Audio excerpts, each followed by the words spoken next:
In late 2007, the Iraq War is winding down, President Bush has declared victory, and rebuilding operations are in effect. Sergeant Matthews and his spotter Sergeant Isaac are sent to a pipeline construction in the middle of the Iraqi desert. All the Americans working at the site have been killed, so now it is their mission to find the culprit before they send new builders. The soldiers hide behind a bunch of bushes and stones to watch the location under the melting sun, and 20 hours pass without anything happening. Matthew begins growing impatient and starts to think there are no Iraqi soldiers left, and considering the scattered bodies, the site must have been attacked by a team that left after completing their mission. Isaac points out there are no signs indicating a big group moving around here, and points out that because all the workers were killed by headshots, this could have been done by the legendary professional Iraqi sniper known as Juba. However, Matthews thinks it is impossible for anyone to kill this number of people in less than 30 seconds. Eventually Matthews finally gets tired of waiting and goes down to take a closer look at the location after asking Isaac to cover for him. Isaac explains his scope is becoming unclear, and Matthews teases him for not changing it sooner, but this one is important for Isaac because it used to belong to a fallen comrade.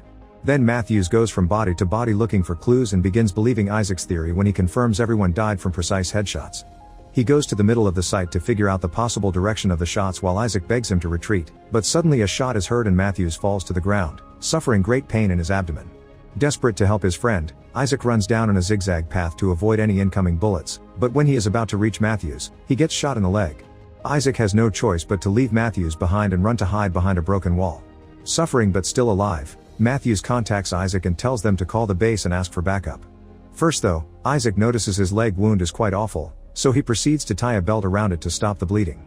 Then he grabs his radio bag and tries to contact the base, only to discover he has no signal because the sniper had shot the antenna. Suddenly Matthews contacts him again and asks him to spot the sniper so that he can aim at him, ignoring Isaac when he warns him that the sniper will notice any movement and shoot him again. Isaac starts working on making a hole in the wall with his knife to insert the scope, only to get his hand hurt by some falling rocks. Matthews then proceeds to attempt to reach for his rifle, only to pass out because of blood loss.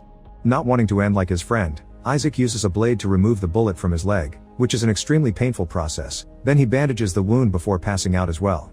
Sometime later, Isaac wakes up when he hears a strange noise coming from his earpiece. It turns out to be an officer from the base, and Isaac immediately begins reporting the situation and begging for medical supplies. However, he begins to get suspicious when the officer asks him lots of weird questions, and most importantly, he requests him to either tell them his exact position or stand up and fire in the air, claiming it is for the helicopters to drop the supplies accurately. Isaac points out this is against protocol and will put him in danger, and when he begins paying more attention to the man's words, he realizes his accent is not American. This is Juba the sniper, who has hacked into the radio frequencies to try to set a trap. Isaac does not fall for it and calls him out, but instead of hanging up, Juba begins asking him questions, claiming he wants to know Isaac better. Isaac tries the radio again, but it is still not working. Juba insists on making his silly questions, and when Isaac refuses to chat back, Juba threatens with shooting Matthews again, which is risky because there is a chance he is still alive. Isaac agrees to chat for a while and asks Juba to go first while he begins drawing a map of the site on the dirt to calculate the bullet trajectory and find the possible location of the sniper. Juba tells him he is just a regular Iraqi citizen that wants to save his country and asks Isaac to tell him about his family, but Isaac points out that is too personal. Then Isaac makes fun of Juba's reasoning, saying that he is killing the people that are actually trying to develop the country by bringing schools, pipelines, and infrastructures that will boost the local economy. This makes Juba laugh, and he explains that the money made here will be sent back to the USA later. As time passes, Juba keeps asking questions, but Isaac continues to refuse to say anything personal about himself, making Juba threaten to shoot Matthews again. However, Isaac does not believe him anymore. To prove he is dangerous, Juba tells Isaac the name of the previous owner of the scope and that he is dead, quoting Matthews' earlier teasing. This means Juba has been listening to their conversation since they arrived. Using his scope, Isaac notices one of the dead men has a radio with them and he drags his body to the edge of the wall, but not even using a piece of wood he would be able to reach it without exposing himself. Next, Isaac tries to drink some water from his bottle only to find it empty because of a hole in it, which Juba confirms he did on purpose. He also admits he did not miss any shots, he specifically shot the bottle, the antenna, and Isaac's leg in order to put Isaac in an unescapable situation and make him die slowly, which he will enjoy hearing through the communicator. When Isaac finds the bullet he took off his leg, he takes a closer look and begins calculating the weapon model Juba has by making some sneaky questions. He also calls Juba a terrorist, which makes Juba laugh again as he points out that the Americans are the ones illegally entering a foreign country with weapons ready to kill people. While Juba talks, Isaac does some more calculations and looks through his scope to finally reach the conclusion that Juba is hiding under a huge pile of trash. He has been under these harsh conditions for a long while, not to mention the overwhelming heat, meaning this guy truly is a professional. However, Juba denies being the famous sniper and once again claims to be a regular Iraqi man. Judging by his accent, Isaac guesses Juba must be a former US Army officer that betrayed them, but Juba dismisses this as well and explains he only kills people that attack him first. In return, Isaac shares the story of how he met his best friend when he was a child and how they enlisted together later as adults. Soon dehydration and exhaustion begin having a hard effect on Isaac, who falls to the ground as he hears Juba tell him he will staple his tongue to his chest.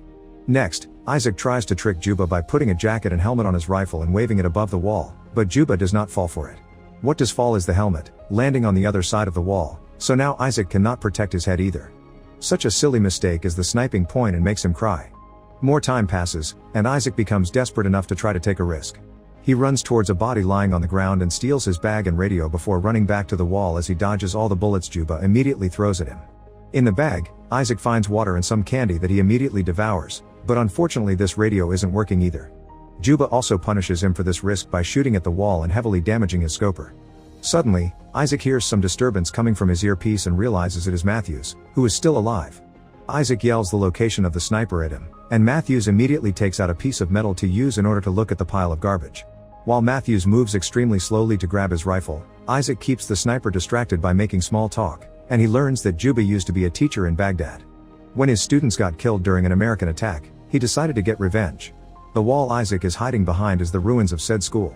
Then Juba asks Isaac while he keeps carrying the damaged scope, but since Isaac refuses to answer, Juba threatens to shoot Matthews again.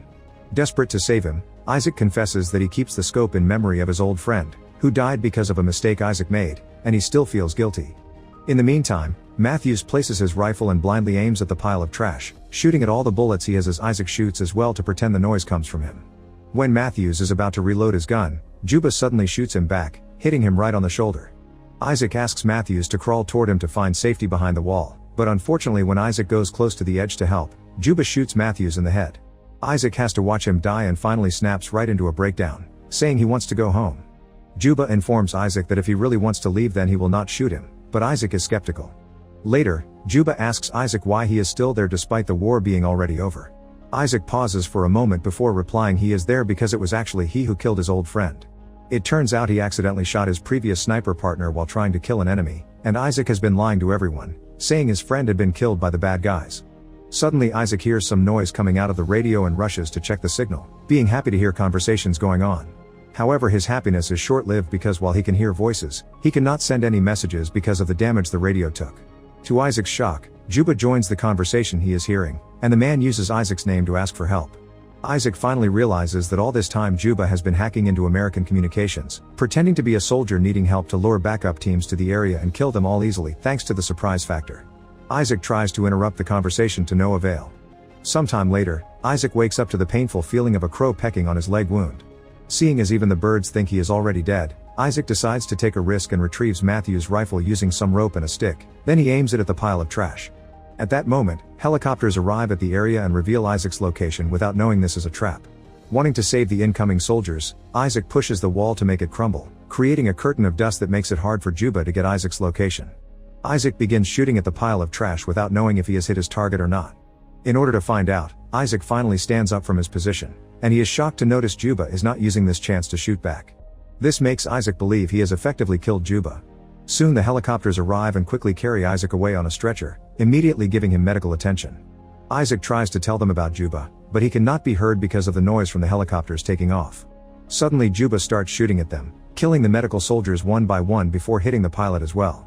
The helicopter quickly goes down and crashes on the ground, instantly killing Isaac and allowing Juba to keep his word. Technically, Isaac had not been shot. Then Juba hacks into the USA lines again and pretends to be an American soldier to lure his next team of victims. Make sure to subscribe and turn on notifications so you can watch more videos like this. Thanks for watching.